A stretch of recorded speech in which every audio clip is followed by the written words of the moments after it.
Welcome to Success in Motion. Join us as we dive deep with top leaders, entrepreneurs, and professionals, uncovering strategies to grow, scale, and succeed.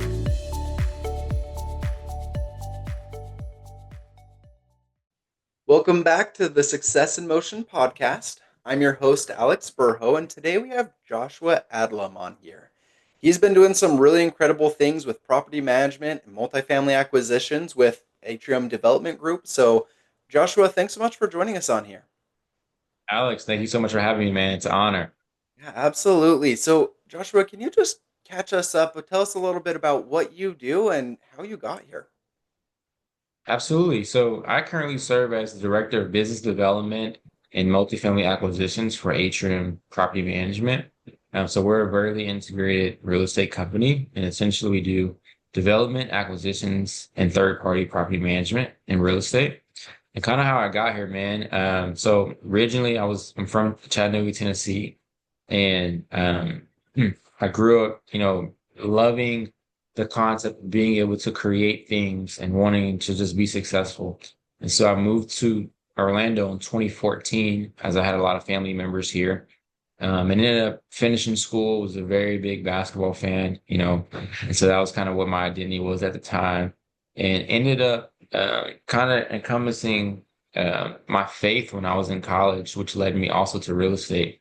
So I was actually interning my senior year, and I met this lady who introduced me to her son, who's the principal of our company. And he kind of drove me down the street to downtown and showed me all the buildings that he owned and kind of what he was doing with his life. And I was like, man, I really want to do something similar. I kind of felt the itch to kind of be successful in the way that he was. And so he had me do what every successful person has to do. They tell you to read this book, and then they ask you to call him after. So he gave me the good old real estate Bible, Rich Dad, Poor Dad. And he was gracious enough to meet me for breakfast after I read it to discuss it. And from then on, I knew I wanted to be in real estate. So that's kind of how I got started and my entry into the industry. Yeah, that's awesome. So, talk to us a little bit about what things did you learn that really said, yes, real estate is where I want to go? What did you learn from that real estate Bible? Yeah, so for me, the thing that really drove me was one, the competitive nature of business, but two, the freedom of autonomy that real estate creates. And so I wanted to be able to work in a team setting and create things that have a real impact on life and society.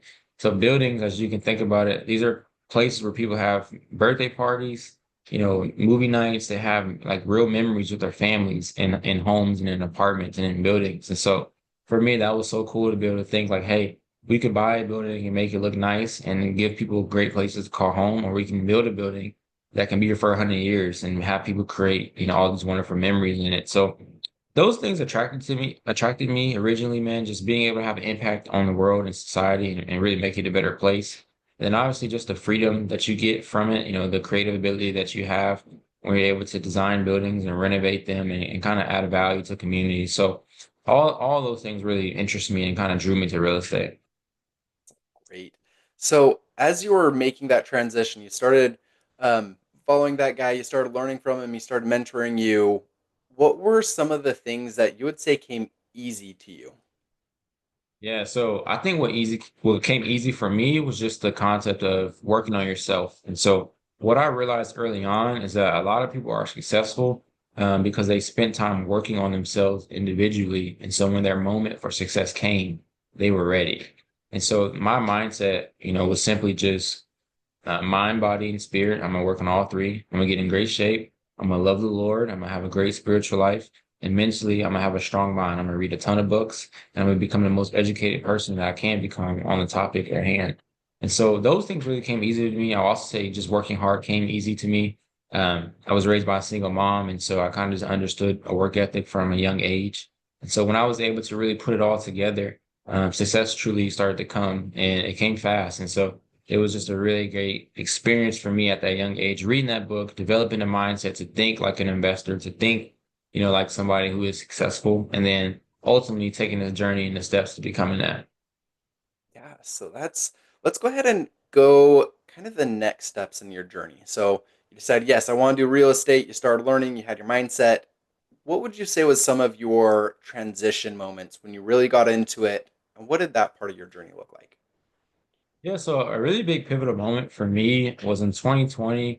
I was actually an intern for the company, and essentially I was just working 12-hour days, doing whatever they asked me to do, no matter what it was, because I was just so hungry to learn and just figure it out and be successful. And so I always joke with my mentor now, like genuinely, I would come to the office when he came and I would leave when he left. Like I knew his schedule, I knew what time he dropped his kids off, I knew what time he was working out.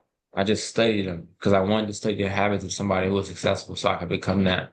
And so essentially, after a few months of doing that, probably 9 months of doing that, at the end of 2020, we ended up buying a building in Tampa, and he asked me to come out here and run the building and kind of just operate it. And so that was kind of like my chance, my opportunity to kind of prove myself in a way. And so I moved out here in Tampa, and essentially we bought a deal, a 50-unit apartment building. I was able to renovate all the units, increase the income of the property, basically we doubled the income of the property, and was able to increase the valuation by almost 4 million. And so it was a great opportunity and learning experience. But I think that was really pivotal for me because I got to adopt an ownership mindset. Even though at the time I didn't have any ownership in the property, I still treated it as if it was mine. And so I would pick up the trash every day. I would check on the units every day. I would talk to the contracting team. And so that really gave me a sense of like, this is what it really takes to be an operator and to be good at your craft. And so that really propelled me to where I'm at now. That's great. So, what would you say has been some of the struggles or things you've had to overcome as you went from there to where you're at now? Yeah, I would say some of the struggles that first come to mind is that because you are starting out without a skill set, you have to truly work harder than everyone else, and you have to figure out what you don't know. A big part of success is understanding the answers to questions that you may not have. And so I think a lot of it for me was I just simply didn't know what I didn't know, and I had to figure it out in order to have that competitive advantage. So I would say that was a big part of it, just not having a ton of experience and trying to figure things out as I go. I think another portion of it is, I mean, the economy. When I first started, the economy was great, the market was awesome, and then the last 3 years has been brutal. And so, I think me having to adjust my mindset and my approach, that was something that was very, very challenging and something that I was able to overcome, but still did not present an easy task. And then the last thing that I would say, that I think is just hard for anybody is being consistent. When it comes to just working hard and being successful and trying to accomplish your goals, you really have to be laser focused. And there are so many things that want to distract you. There's going to be days you feel, not encouraged, not motivated. And so I think just being consistent was the key thing. It was what helped me, but it was also very challenging. Just because you experience life, you get older, things happen. And so just being consistent, being focused was what I say was, very pivotal. Yeah. I'm just going to dig into that a little more. So, with staying Yeah. consistent, staying motivated, like you said, we all struggle. It's one of those things, Yeah. all of us have those ups and downs. What did you find helpful to keep yourself going, motivated, action oriented, even when you were hitting those slumps? Yeah, so for me, I had to adopt this saying. It was like, do what you have to do so you can do what you want to do. And I realized the best people like on planet Earth, whether it's in business, sports, whatever, is we're really, really good at doing things that they don't want to do. And so there's levels to it. And I'll break it down. You could see something that you don't want to do, right? And not do it. You could see something that you don't want to do and do it. Or you could see something that you don't want to do and do it, but do it at a high level. And I realized the best people have the capacity to do something they don't want to do, but at a high level. And so once I kind of broke it down for that way for myself, that really helped me propel and kind of overcome and be consistent. And then for me, I'm a deep thinker. And so I have to challenge myself mentally. And I would kind of break things down into micro challenges. So I would always do these little challenges to myself and kind of tell my friends and coworkers about it. That kind of helps us keep engaged. So one thing I did was I actually said, you know what? I said, I'm gonna do one thing every month just to be better. I'm gonna just see what can I do for 30 days just to be good. And so sometimes it was I'm gonna run a mile every day for 30 days. I'm gonna read 10 pages every day for 30 days. And what really hit me over the edge was I said I'm gonna do 150 push-ups every day for 30 days. And so lo and behold, I told some people, my friend group and my company, I said, hey, I'm gonna just do 150 push-ups. I just want to see if I can be consistent. can I just pick one thing? All you have to do is pick one thing. Can I be consistent at it? And that 30 days actually translated into a year of doing 150 push-ups every single day. And for me, that just kind of gave me the mental edge, like, dang, no matter how my day goes, if I can just do my push-ups, then I had a successful day. And so I think breaking down things into like smaller actions that you can really do continuously, it helped me. And so that really gave me the mental clarity and edge that, hey, I can do this. I can be consistent. I really like that monthly challenge because it's not too long that you don't do it, but it's still long enough to keep you going. Exactly. Exactly.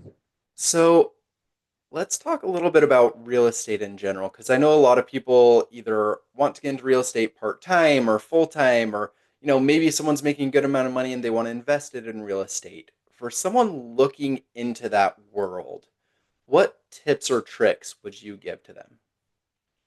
Yeah, so the biggest thing that I always say, and I think this is honestly the best advice, is you should find someone who's where you're at, I mean, where you want to be, and just go spend time with them. Whether it's interning for them, for them for free, like you need to go and offer value to them in whatever capacity it looks like. I think a lot of times people try to figure things out on their own. I think a huge advantage that we all have is social media and basically the ability to reach out to whoever we want to at any given time. And so I would say if you're thinking about dabbling into real estate, find somebody you like online and go meet them. Go spend time with them. Try to pick their brain and learn from them. It's always easiest when you can find somebody who's where you're trying to get and you can really learn from them and expedite your timeline. Because I live this wholeheartedly. I was able to meet mentors and ask them questions and I got to learn from their mistakes so I didn't have to make them. And I also got to just learn from how they live their life and how they built their company. So that would be my advice. Love it. That's a great advice. Always make sure you're getting someone who's already been there. So, I know a lot of people, as they think of real estate, they think of some of the passive income that comes along with it. What have been your thoughts on building passive income? Yeah, so it's funny you said that. I actually just wrote an article on LinkedIn that's I'm publishing this week about passive income.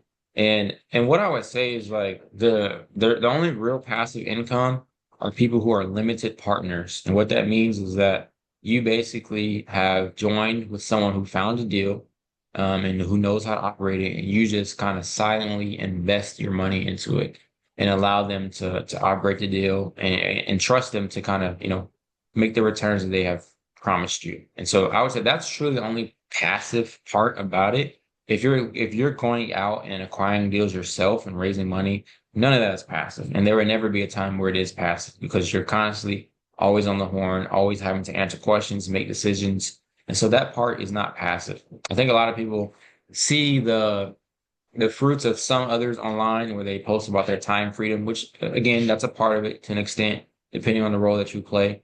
But I would say it's truly only passive for those who are like silent equity partners. Any other position, it's not passive at all. And so my goal or my perspective to anybody who is saying, "Hey, I want to have passive income. I want to build this thing."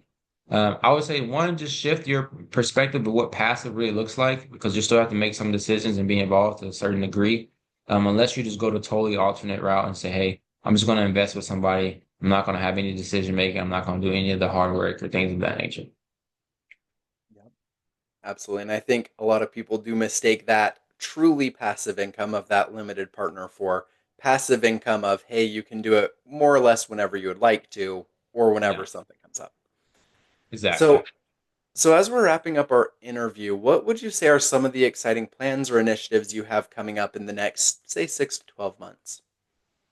Yeah, so a big plan that or initiative that we're rolling out, or we've already rolled out, but we're really implementing more, is our Atrium Cares. So we have a foundation, a nonprofit at Atrium that highlights the Central Florida Homeless Coalition, and so we're really trying to stop homelessness in Central Florida, and that's a big passion of ours. And so we've started this nonprofit. All of our properties invest into the fund.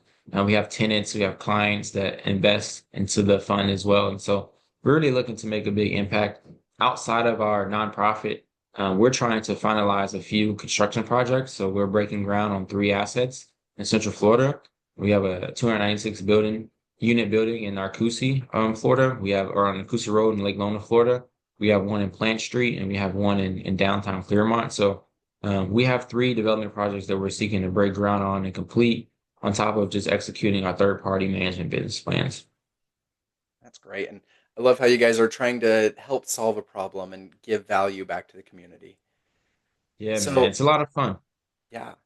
So, if there's someone out there who wants to talk with you a little more, pick your brain a little more, get a little more details, what would be the best way to get a hold of you?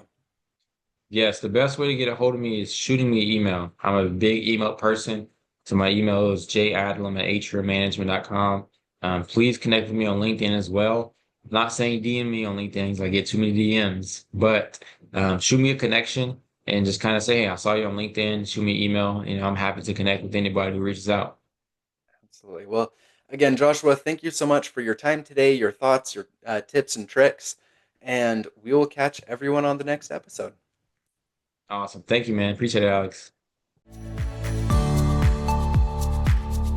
Thanks for tuning into Success in Motion. Want to share your story? Visit successinmotionpodcast.com/guest to apply and be featured on the show.